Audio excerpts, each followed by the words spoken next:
The no 2 seed in the NFC was right there for the taking in Week 18, and every Eagles fan felt that tension building as the out-of-town scoreboard started to matter. Chicago fell to Detroit, the door cracked open, and suddenly Philadelphia had a real path to jump up the playoff ladder. But what the Eagles chose to do next told you everything about how this organization viewed the bigger picture. With the regular season finale against Washington, the coaching staff made a clear decision to rest the majority of the starters, fully aware of the risk. The result was a loss to the Commanders, and with it, the Eagles were locked into the no 3 seed. That single choice reshaped the entire postseason road, and now the Birds are preparing to host the no 6 seed San Francisco 49ers on Sunday in the wildcard round, knowing this could be their only home playoff game unless the rest of the NFC bracket breaks exactly the right way. As a fan, this is where the conversation gets real. You look at Lincoln Financial Field, you look at the energy this team feeds off at home, and you understand why seeding matters so much. The Eagles will be the final NFC game of the wildcard slate, which means if they take care of business against San Francisco, they will already know who and where their next opponent will be.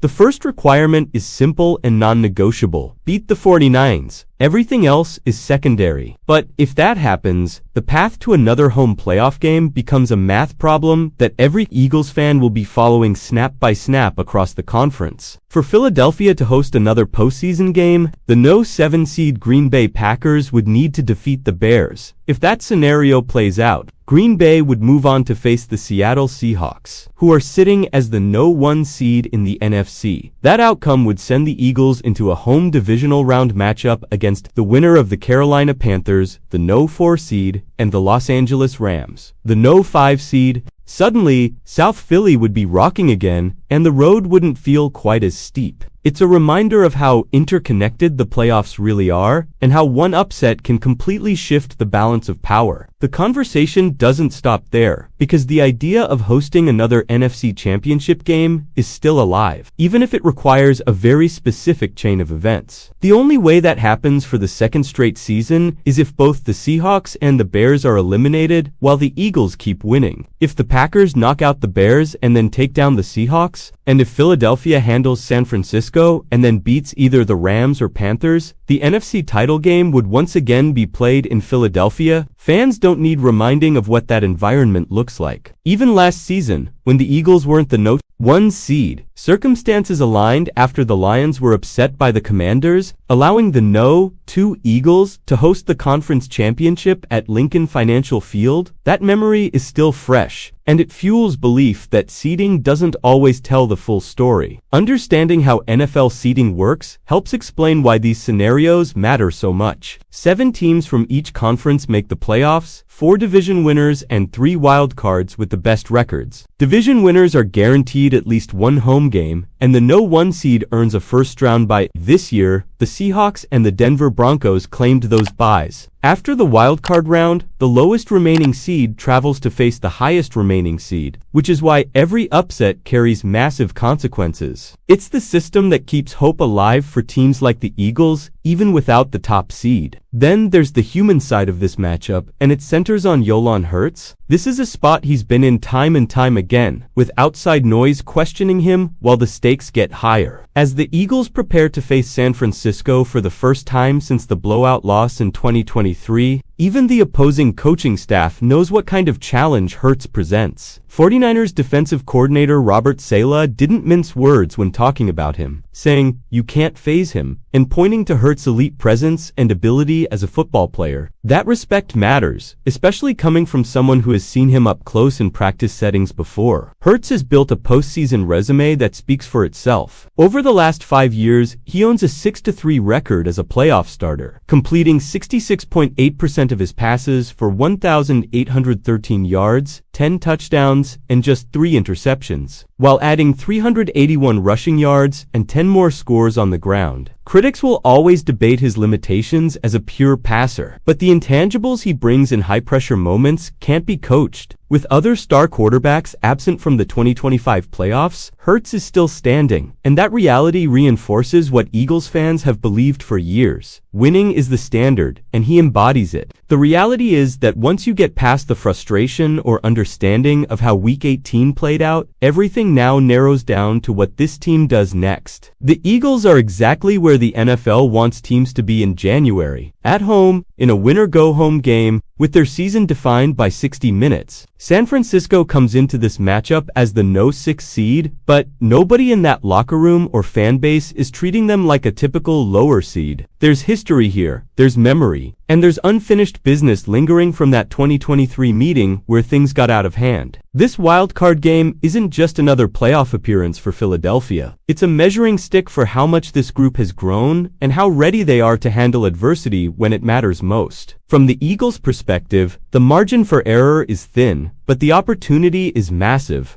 Winning against the 49ers doesn't just keep the season alive, it immediately flips the emotional and strategic landscape of the NFC playoffs. Because they play last in the wildcard round, the Eagles will walk off the field knowing exactly what awaits them. There's no guessing, no waiting, no scoreboard watching afterward. That clarity can be powerful, especially for a veteran quarterback like Jalen Hurts and a roster that has already experienced deep postseason runs. They understand how quickly momentum can shift and how one strong performance can rewrite the narrative around a team. What's important to remember is that the Eagles aren't asking for miracles. The scenarios that allow them to host another playoff game are realistic, not far-fetched. Green Bay beating the Bears is not an impossible outcome, and if that happens, the bracket opens in a way that rewards Philadelphia for handling its own business. That's the part fans should lock into. Control what you can control. Beat San Francisco, and suddenly the conversation changes from missed opportunity at the no to seed, too dangerous, no. 3 seed nobody wants to face. Home field advantage in the divisional round would bring the energy of Lincoln Financial Field back into play, and everyone around the league knows how different the Eagles look when that crowd is fully engaged. And if things continue to break the right way, the idea of another NFC Championship game in South Philly stops feeling like a fantasy and starts feeling like a real possibility. The blueprint is already there. It requires consistency, discipline, and the ability to handle pressure, traits this team has shown before. The Seahawks and Bears standing in the way is part of the equation, but the Eagles' responsibility is clear. Keep winning and let the bracket take care of itself. Last season proved that you don't always need the no 1 seed to host the biggest game of the year. Sometimes you just need the right mix of results and the mental toughness to seize the moment when it arrives. All of this circles back to Jalen Hurts, because playoff football inevitably does. His postseason track record isn't theoretical, it's documented. He has delivered through the air and on the ground, protected the football, and elevated his play when defenses know exactly what's coming. Even with ongoing debates around his style and limitations, opposing coaches continue to acknowledge what Eagles fans already know. He's difficult to rattle, and he thrives when the stage gets bigger. In a playoff field missing several headline quarterbacks, Hurts' presence is a reminder that availability, resilience, and leadership matter just as much as raw talent. For Eagles fans, this is the stretch where belief turns into commitment. The path isn't easy, but it's clear. Win the wildcard game, stay alive, and see how the rest of the NFC unfolds. Every snap against the 49ers carries weight beyond just one game, because it determines whether this season ends quietly or grows into something special. That's what makes this moment compelling. The Eagles don't need outside validation, they need execution, and the opportunity to define their own postseason story is right in front of them. There's also a psychological layer to this run that doesn't always show up on the stat sheet, but every Eagles fan can feel it. This team has lived with expectations for a long time now. They've been hunted, doubted, praised, and questioned, sometimes all within the same month. Entering the playoffs as the number 3 seed places them in a familiar space, respected, but not crowned, dangerous, but not favored by everyone. That's a space where this locker room has historically been comfortable. It sharpens focus. It strips away distractions. Everything becomes about preparation, execution, and trust in the work that's already been put in. Facing San Francisco in this spot brings an edge that goes beyond scheme. These teams know each other. The memory of that 2023 loss still exists, whether it's spoken out loud or not, and games like this often come down to how well a team channels that memory. Not emotionally, but competitively. The Eagles don't need to prove anything to the outside world. They need to prove to themselves that this version of the team responds differently. Playoff football is about corrections, about showing that lessons were learned, and about turning past pain into present strength. If Philadelphia wins, the conversation around the NFC shifts fast. Suddenly, Every remaining team has to account for a battle-tested roster that knows how to navigate January. Hosting another playoff game would mean more than just location. It would mean rhythm, routine, and the comfort of staying home while others travel. Those details matter in the postseason. They affect preparation, recovery, and even confidence. And if the bracket continues to open, the idea of another championship game in Philadelphia becomes less about luck and more about alignment between opportunity and readiness. What makes this stretch so compelling is that nothing is guaranteed, but nothing is out of reach either. The Eagles aren't relying on hypothetical dominance. They're relying on scenarios that are clearly defined. Win, and doors open. Lose, and the season ends. That simplicity is what makes playoff football unforgiving and addictive at the same time. Every fan watching understands that each drive, each third down, each red zone possession could be the difference between another week of football and an off-season full of what-ifs. This is where belief turns into noise, and noise turns into energy. Lincoln Financial Field has the chance to be the backdrop for another defining moment in this era of Eagles football. Whether it's one game or several, it starts now, against a familiar opponent, with everything on the line. The path has been laid out, the stakes are clear, and the responsibility sits squarely with the team on the field. Zooming in even further, what defines this moment isn't just matchup math or bracket logic, it's identity. The Eagles know exactly who they are heading into this game, and so do their fans. This is a team that leans into physical football, embraces pressure, and believes that its quarterback gives it a chance in any environment. That belief isn't built on hype, it's built on postseason experience. When games tighten and nerves rise, Philadelphia has been here before, and that familiarity matters when everything speeds up in January. There's also an understanding that the playoffs rarely reward perfection. They reward resilience. There will be moments against San Francisco when things don't go smoothly, when drives stall or momentum swings. How the Eagles respond in those moments will tell the real story of this run. Jalen Hurts' calm presence, the collective confidence of a roster that has won in this setting, and the advantage of starting this journey at home all come together right now. This is where preparation meets opportunity, and where teams either rise or fade. For the fans, this is the stretch that reminds you why the regular season grind is worth it. Every snap from September to Week 18 funnels into these games. The decision to rest starters, the final seeding, the external debates, all of it fades once the ball is kicked off. What remains is a clear challenge and a clear goal. Beat the 49ers, extend the season, and force the rest of the NFC to deal with Philadelphia one more week at a time. And that's what makes this so compelling to watch. The Eagles aren't chasing perfection, they're chasing survival and momentum. One win changes everything. One win reframes the season. One win keeps the possibility of more playoff football in South Philly alive. That's the edge they're playing on, and that's why this wildcard game carries so much weight beyond its label. As this moment approaches, there's also an unavoidable sense that this stretch defines how this season will be remembered. Regular season records, seed numbers, and hypothetical paths only matter until the ball is snapped. From that point on, legacy is written in real time. For the Eagles, this isn't about chasing validation from outside voices or changing opinions that have already been formed. It's about confirming what they believe internally, that this roster, led by Jalen Hurts, is built to handle playoff pressure and adapt when the margins get razor thin. The wildcard matchup against San Francisco represents the kind of test that strips football down to its core. There are no style points, no long-term planning, no room to hold anything back. Every decision is made with urgency, every mistake is magnified, and every successful adjustment can swing the entire game. This is where preparation from the entire season shows up, not in isolated highlights, but in consistency. The Eagles don't need to be flawless. They need to be composed, connected, and ready to respond when the game inevitably shifts. What makes this situation especially compelling is that the Eagles control the narrative from here on out. They don't need help to survive this week. They don't need favors to advance. Win, and the season continues. Win, and the rest of the NFC has to recalibrate. The potential of hosting another playoff game isn't just about comfort or crowd noise. It's about reinforcing the idea that Philadelphia remains a central force in the conference. Teams know that coming into this stadium in January is different, and that psychological edge has real value. There's also something powerful about entering the postseason with questions still being asked about you. It keeps hunger alive. It sharpens focus. The Eagles aren't entering these playoffs as a finished story. They're entering as a team still defining itself. That can be dangerous for opponents. The combination of experience, belief in their quarterback, and a clear, straightforward objective gives this group a grounded mindset. No need to look too far ahead. No need to overcomplicate the path. One opponent, one game, one opportunity to extend the journey. For the fans watching, this is the payoff moment. All the debates, the frustrations, the optimism, and the doubt collapse into a single outcome. Either the run continues, or it ends. That clarity is what makes playoff football so intense.